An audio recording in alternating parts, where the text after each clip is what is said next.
The letter sat unopened on the kitchen table for 3 days before Samuel Reed picked it up again. Outside, the foghorn at Pemaquid Point sounded its long, patient note into a gray afternoon, and somewhere on the rocks below, his daughter was collecting shells she didn't need. He read the words a second time. A married household, or the children will be placed with relatives by the 1st of the month. He set the letter down and looked at the door, waiting for a woman he had known for 6 weeks to walk through it, and understood that he was about to ask her for something that had nothing to do with love and everything to do with it at the same time. 6 weeks earlier, Clara Whitfield had been to funerals before, but never one so small that the minister outnumbered the mourners. She stood at the edge of the churchyard in Pemaquid Point, Maine, in a black dress that had been made for someone with more money than she currently had, and watched 2 men from the fishing company lower her brother's coffin into ground that smelled of salt and turned earth. Daniel had been 31. The boat had gone down 11 miles offshore in a squall that the almanac hadn't predicted, and the harbor master still couldn't fully explain. There had been 4 men on that boat. 2 bodies had come back. She had crossed 4 states to bury him, and found herself, afterward, standing outside the church with a black bag, a train ticket she couldn't afford to use, and the particular arithmetic of a woman who has just become the last of her family. Boston was behind her, and it held nothing she wanted to return to a rented room, a position at a dress shop that had likely already been given to someone else, a life that had never quite belonged to her in the first place.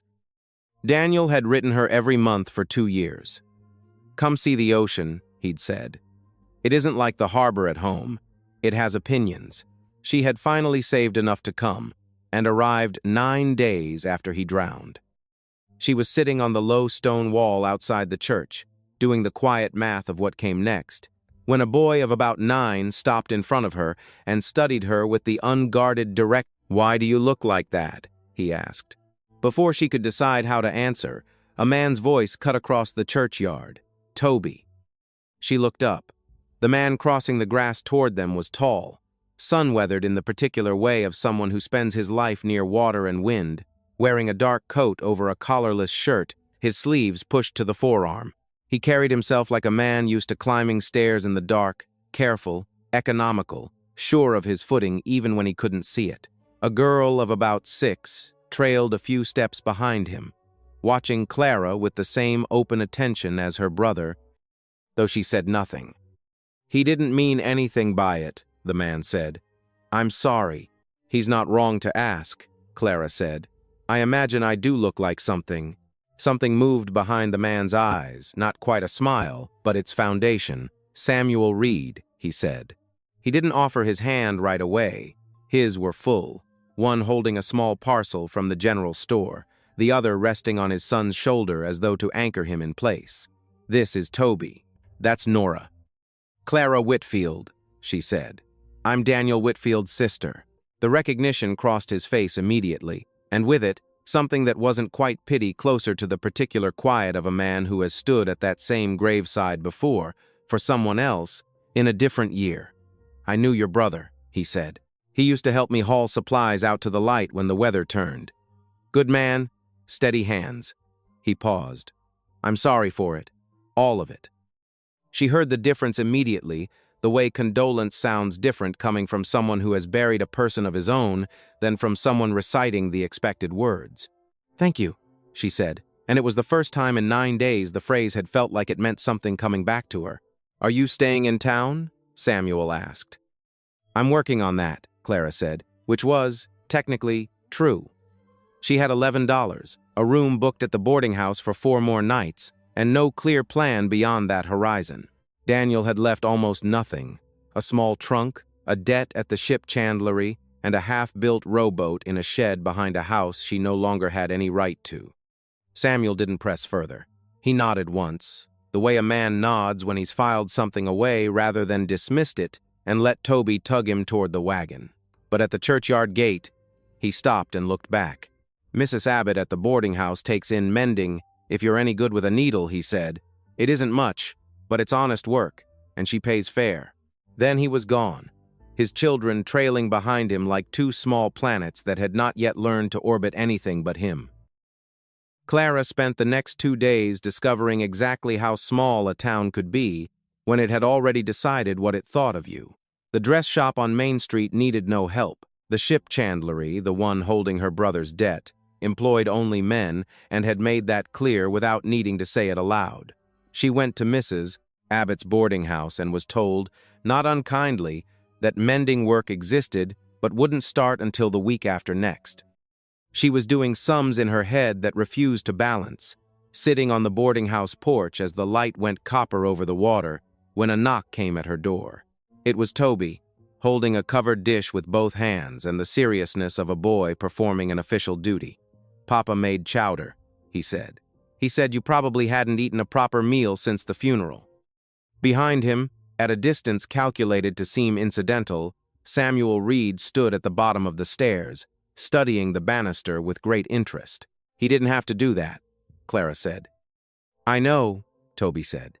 "He does things he doesn't have to do a lot. Nora says it's because Mama's been gone 3 years and he doesn't know what to do with all the leftover taking care of." He delivered this the way children deliver facts they've overheard and filed without quite understanding the weight of them. Down at the base of the stairs, Samuel closed his eyes for a half-second, the particular flinch of a man caught out by his own son. Clara took the dish. "Tell your father thank you," she said. "You can tell him," Toby said. "He's right there." "I know," Clara said, and found, for the first time in 9 days, that she wanted to laugh. She stayed a third night, and a fourth, paying out of a sum that grew thinner each morning. On the 5th day, the boarding house clerk told her that her room had been extended a week, already settled, already paid. She found Samuel down at the town dock, loading crates onto a supply skiff bound for the lighthouse. "You didn't need to do that," she said. "I know. He didn't stop working. I'll pay you back." "You don't have to. I will anyway." He set the last crate down and looked at her directly, not measuring her, the way people in this town had a habit of doing, just looking. "All right," he said. "You will." It wasn't a dismissal. It was the plain acknowledgement of a man who understood the difference between charity and help, and respected her enough not to blur the two. By the end of the week, Clara had found work 3 days a week at Mrs. Abbott's, mending linens and letting out seams, hard on the eyes and harder on the hands, but honest, as promised. It bought her time, if not comfort. And in that time, without quite meaning to, she began noticing the rhythm of the Reed household the way a person notices weather patterns. Samuel at the dock most mornings before the fog burned off, Toby underfoot at the chandlery asking questions faster than anyone could answer them, Nora at the edge of every scene watching, saying almost nothing, taking in far more than she gave back. It was Nora who spoke to her first, properly, on a Sunday after church, when the 4 of them found themselves walking the same stretch of road without anyone having planned it that way. "Do you know how to braid hair?" Nora asked, out of nothing, the question arriving with the flat confidence of someone who has been considering it for days. "Yes," Clara said. "Papa tries," Nora said. "He learned on a length of rope because we don't own a horse anymore. It isn't the same." Clara glanced ahead at Samuel, walking with Toby, apparently absorbed in a conversation about tide charts and pretending, with visible effort, that he had not heard a word of this exchange. "I could show you," Clara said. "Yes," Nora said with the calm finality of a 6-year-old who has gotten precisely the answer she expected. That afternoon, on the boarding house porch, Clara braided Nora's hair while Toby recounted, at exhausting length, the complete operational history of the Pemaquid Point light, how many steps to the lamp room, how the wick trimming worked, how his father had once climbed the tower in a gale to relight it when the wind kept snuffing the flame. Samuel sat a few feet away and said almost nothing, which Clara had already begun to understand was not the absence of attention, but its most concentrated form. When it was time to go, Nora held Clara's hand for a moment before letting it drop. Samuel looked at his daughter's braid, then at Clara, and said nothing, but on the walk back to the wagon, Toby announced, at a volume clearly intended to carry, "Papa, Can she come see the light sometime? Toby, Samuel said, in the particular tone fathers use when a child has said the true thing at exactly the wrong moment. Clara looked out at the water and said nothing at all, and felt, for the first time since she'd stepped off the train into a town that held her brother's grave and nothing else, the small and unfamiliar sensation of being somewhere she might, eventually, belong. The invitation to see the light arrived 3 days later, and like most things involving Toby Reed, arrived sideways. He had apparently been told after the Sunday walk that he was not permitted to invite Miss Whitfield anywhere without asking his father first. He had technically obeyed this rule by asking Samuel on Tuesday morning whether Clara might come see the tower on Thursday, and Samuel had said, "We'll see," which Toby had understood, with the confident logic of a 9-year-old, to mean yes. Clara arrived at the base of the lighthouse on Thursday afternoon to find Toby waiting at the gate, visibly proud of himself, and Nora sitting on the keeper's cottage steps, arranging beach glass by color, with the focus of someone executing a larger plan. "You came," Toby said. "Your father invited me," Clara said. "He said we'll see," Toby said, entirely unbothered by the distinction. Samuel appeared in the cottage doorway, wiping his hands on a rag, wearing the expression of a man who had long since stopped being surprised by his son's diplomacy. "I did say that," he said. "I suppose he decided for both of us. I can go, if it's an imposition," Clara said. "It isn't," Samuel said simply, and something in the plainness of it settled the matter more thoroughly than a longer answer would have. He showed her the tower, the 140-odd steps, the lamp room with its great lens turning slow and patient, the logbook where every night's weather was recorded in a hand that had grown steadier over years of practice. He showed her the fog signal house and the boathouse, and the small garden behind the cottage that had gone half to weeds because, he said, without elaborating, there hadn't been anyone to keep after it properly in some time. He showed her all of it the way a man shows someone the whole of his life when he doesn't yet have the words for the showing to mean anything more than itself. At the edge of the garden, half buried in bindweed, stood a single rose bush, struggling but alive.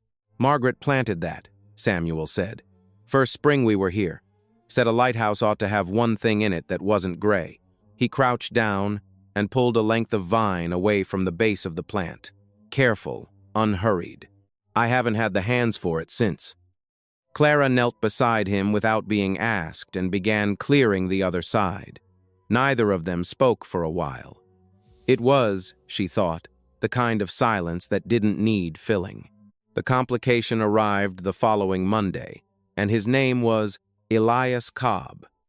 Elias owned the ship chandlery, the same one holding the note against Daniel's small debt, and was, by every account in town, a reasonable and prosperous man of 42, recently widowed himself, and entirely unbothered by mentioning it.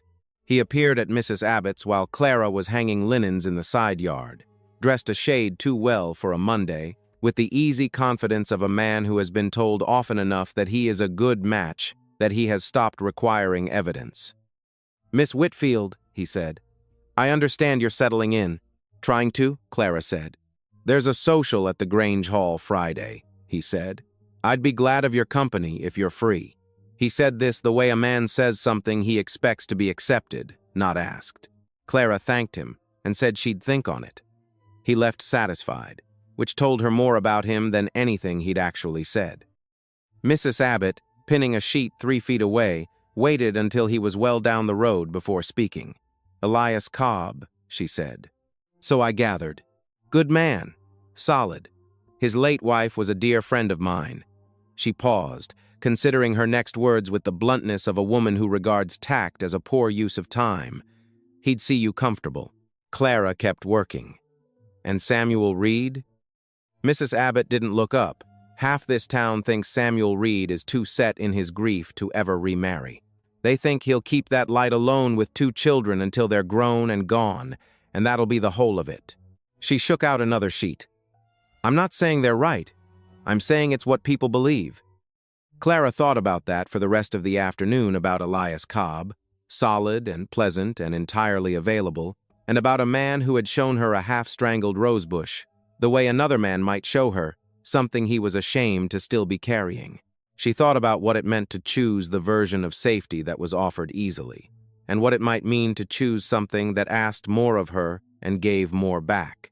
She had made the easier choice once before, in a smaller way, in Boston, and had spent 2 years quietly regretting it. She did not intend to make that mistake twice. It was Nora, in the end, who said the thing that mattered. On a Wednesday afternoon while attempting to mend a torn hem with more determination than skill. "Are you going to keep coming here?" she asked, not looking up from her sewing. "I don't know yet," Clara said, honestly. "Toby thinks you will." A pause, needle moving carefully. "He says, Papa looks different when you're here." "Different how?" Nora considered this with the gravity she brought to most things. "Less like he's holding the whole light up by himself," she said, and went back to her mending as though she had not just said something enormous. Clara sat with that for a long moment, looking out at the water, and understood with the plain certainty that arrives when a child says the true thing, without knowing its weight, that the question she'd been circling all week was the wrong one. The question wasn't whether Samuel Reed was safe, or whether Elias Cobb was sensible. The question was simpler, and she had been avoiding it because the answer frightened her more than uncertainty did. She was still turning it over that evening when she came down to return a book to the cottage and heard voices through the half-open kitchen window, Samuel's, low, and another man's she didn't recognize. She stopped on the step, not meaning to listen, and heard enough anyway. "The lighthouse service doesn't like an unmarried keeper raising 2 children alone, Samuel. You know that. There's an inspection coming, Mr. Hargraves from the district office, end of the month. If he writes in his report that the household's unsettled, they'll say it's not a fit situation for the children, and that's the polite version of what they'll say. The impolite version is they'll place Toby and Nora with your sister-in-law in Rockland and reassign the station to a man with a wife already." There was a long silence. "I know what they'll say, Elias," Samuel said, and Clara's breath caught at the name. "I've known it for 2 years. I just haven't had an answer for it."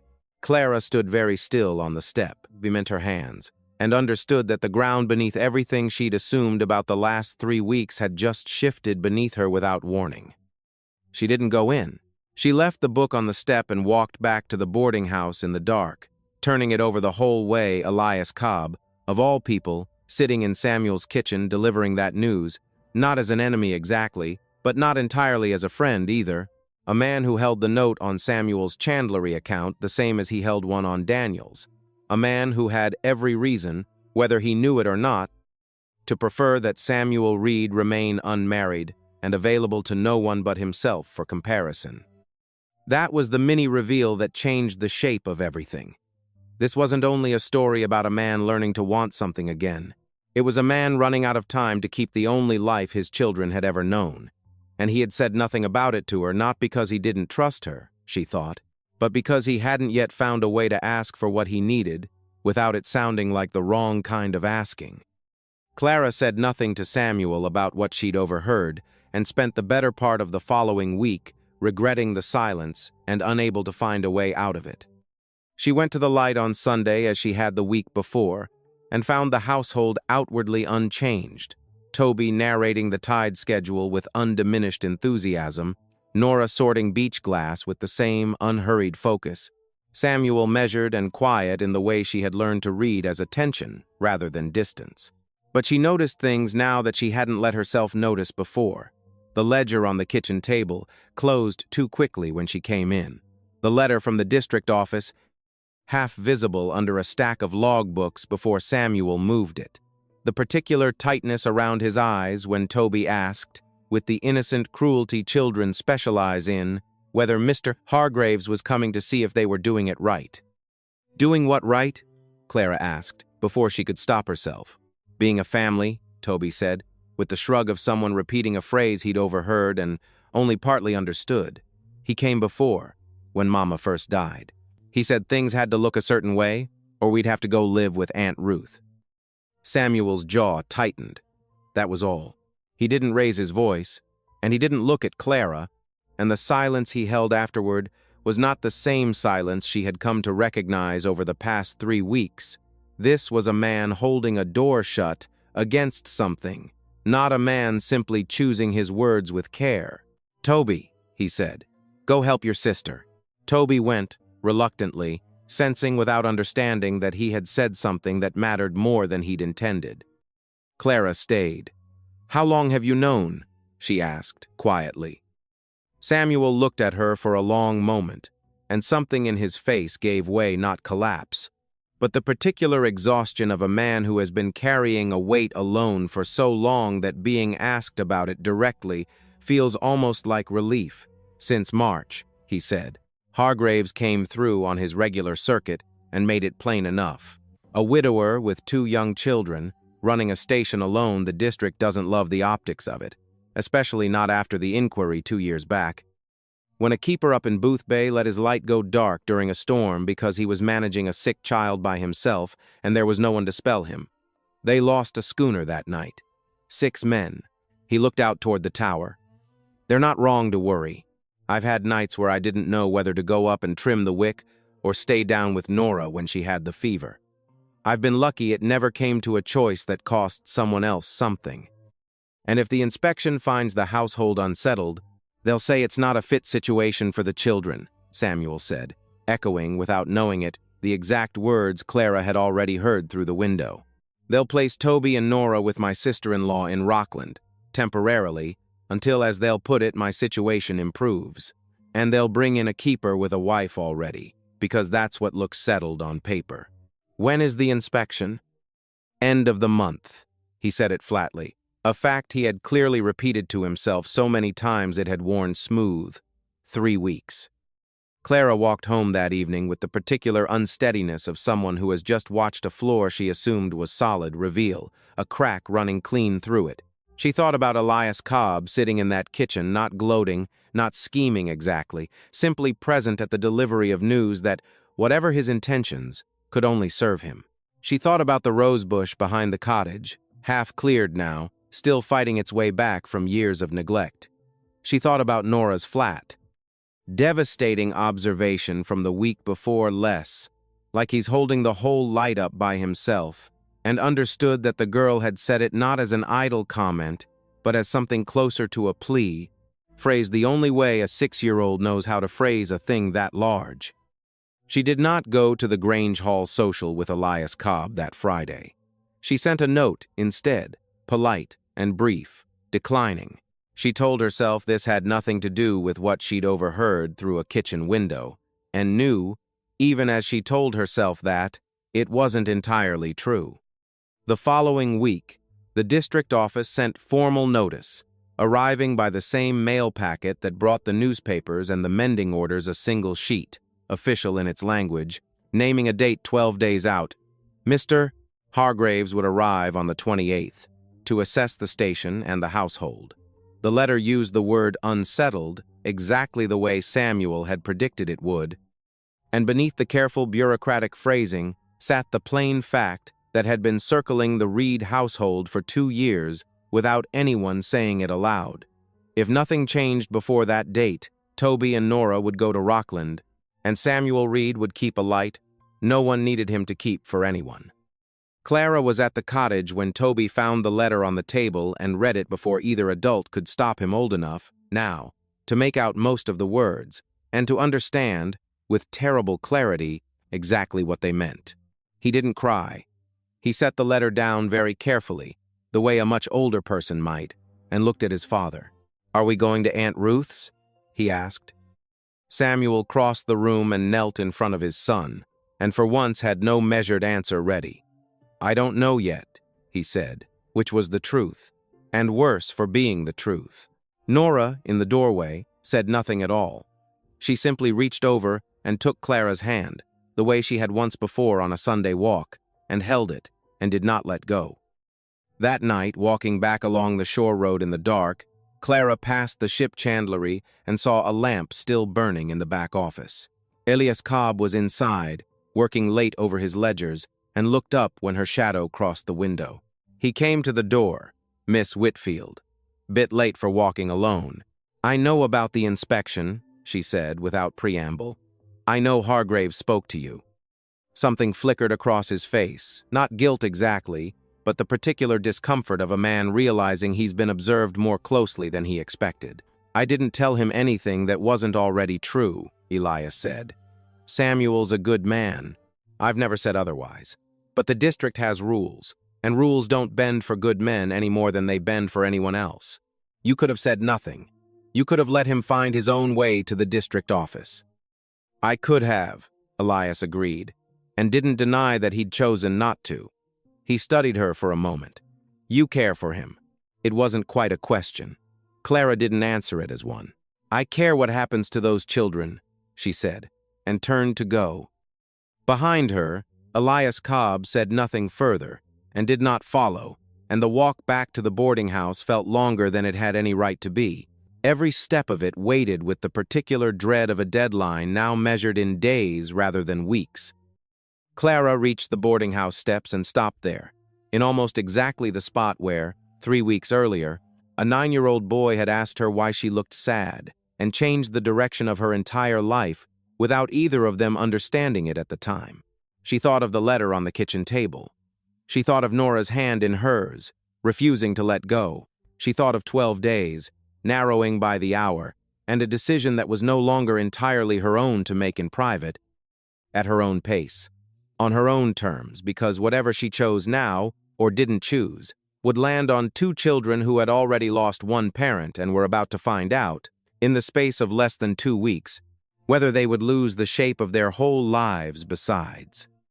She stood there a long time in the dark, and did not go inside. Clara went to the lighthouse the next morning before the fog had fully lifted, and found Samuel at the base of the tower, checking the fuel stores with the mechanical care of a man doing familiar work because he doesn't trust himself to sit still. "I know about the 28th, she said. "I know what it means if nothing changes." He set down the fuel can. "Elias told you." "I found out on my own first." He confirmed it. She held his gaze. "You should have told me. I didn't want you to think." He stopped, started again, more carefully. "I didn't want the first thing you understood about this family to be that we were a problem someone needed to solve." "Samuel." She said his name plainly, the way she rarely allowed herself to. "I've been solving problems since I was 14 years old. It's the only thing I've ever been good at that anyone noticed. You're not asking me to solve one. You're asking me whether I want to be part of one." She paused. "So ask me properly. Whatever it is you've been circling for 3 weeks, ask me now, while there's still time for the answer to mean something." Samuel was quiet for a long moment, the foghorn sounding once, low, behind them. When he spoke, his voice had lost its careful measure. "I'm not going to pretend this isn't happening because Hargraves is coming in 12 days, he said. "That would be a lie, and you deserve better than a lie standing between us before we've even started. But I want you to hear the rest of it too, because it's just as true." He looked toward the cottage, toward the sound of Toby and Nora arguing amiably over something in the yard. "I have been alone in that house for 2 years, keeping a light that only matters to me, because it's the only thing I know how to keep whole. And in 3 weeks you have made it feel like a house again. Not because you fixed anything, but because you noticed the rose bush, and you noticed Nora, and you sat on my kitchen step with a covered dish handed to you by a 9-year-old and didn't run." He took a breath. "I'm asking you to marry me, Clara. Not because Hargraves is coming, because I don't want to spend one more day pretending I haven't already decided." Clara stood very still. Somewhere behind her, Toby had gone quiet, which meant he was listening, and had likely dragged his sister into position to listen too. "There's something you should know first," Clara said. "Before I answer." Samuel waited.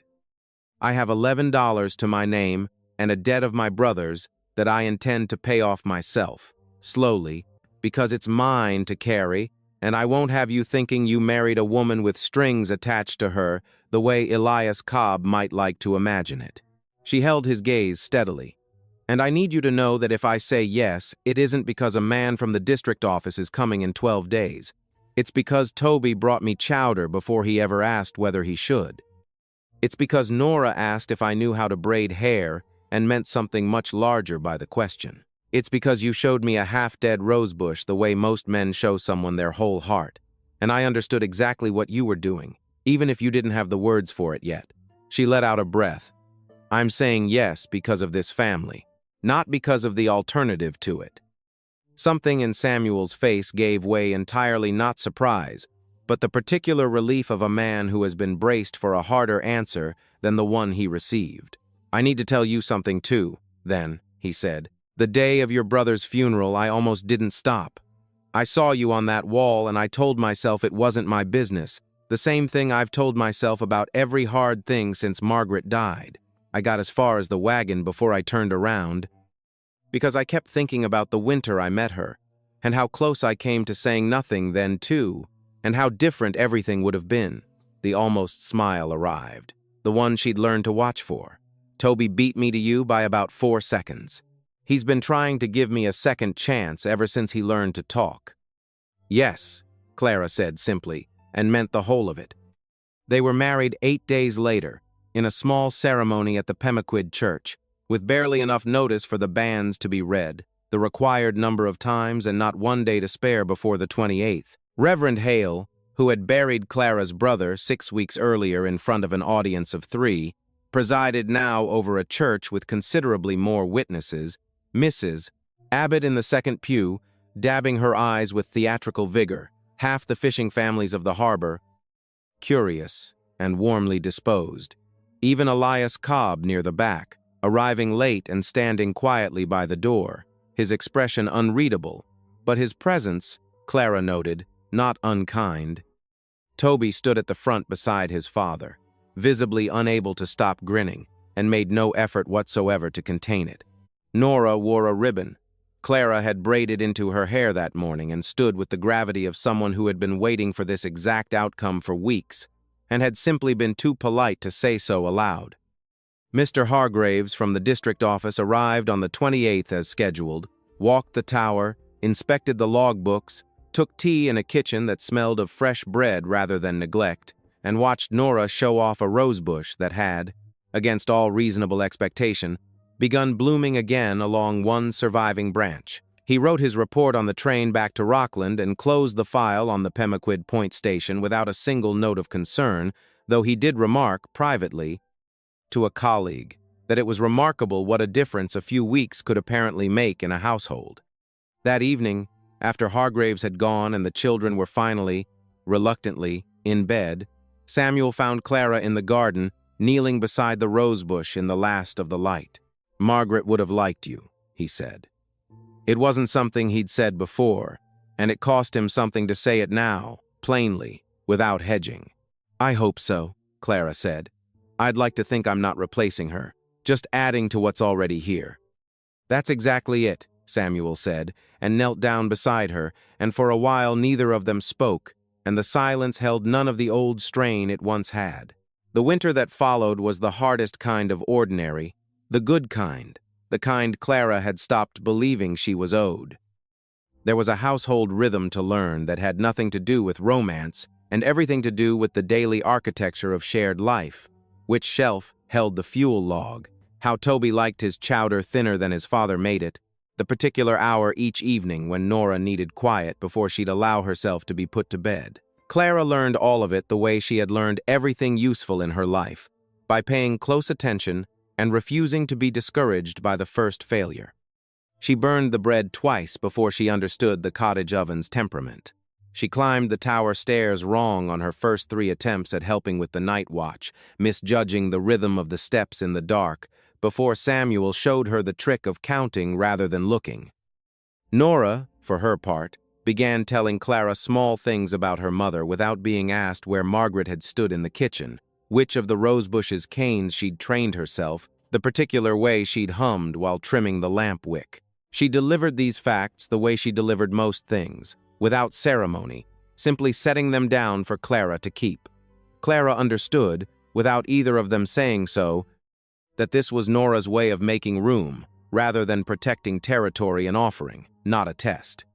Toby's contribution to the household was, characteristically, louder.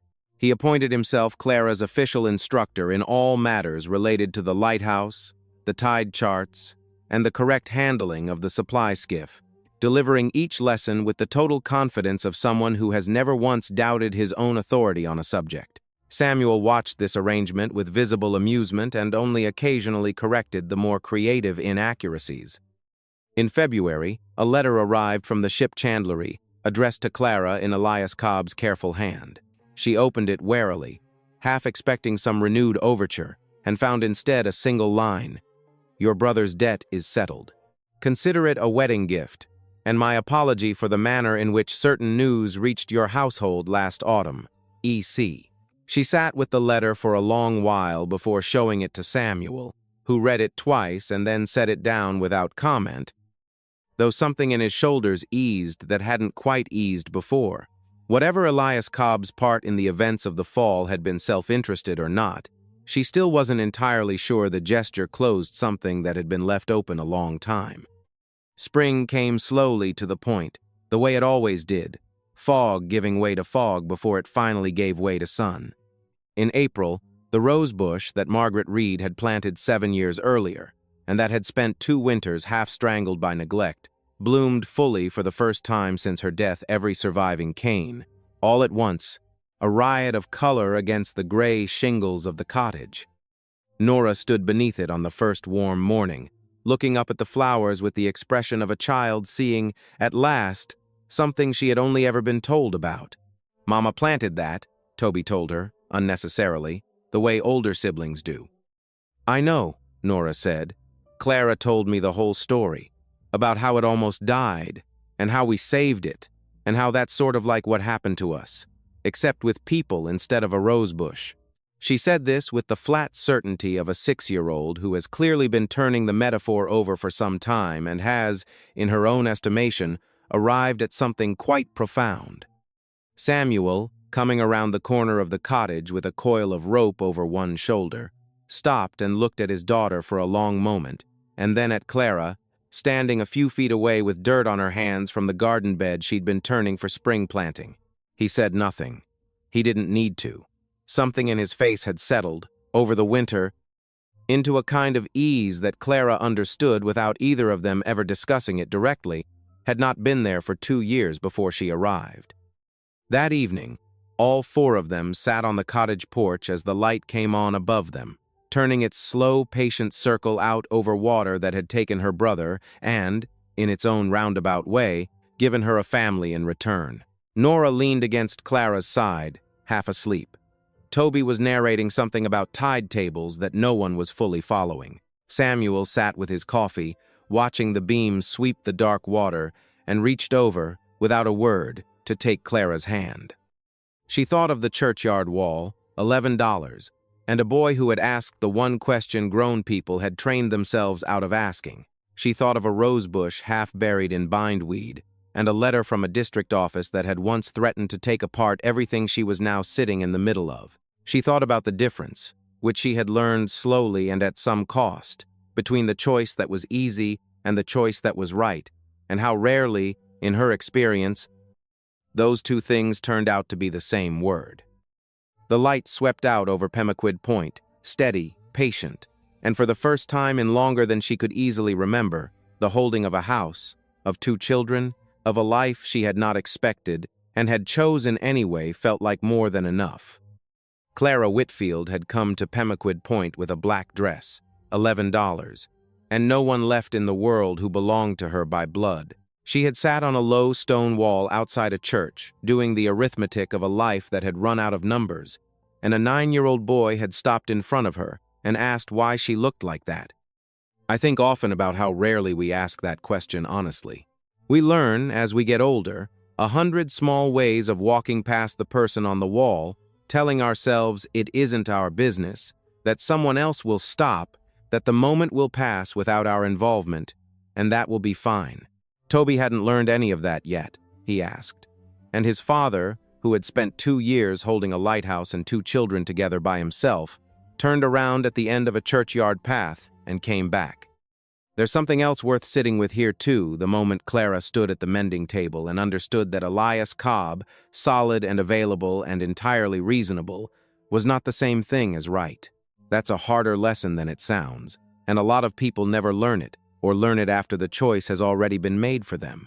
She learned it in time, in a town that had given her nothing but a grave to visit, and she made the harder choice anyway. The right ones usually are.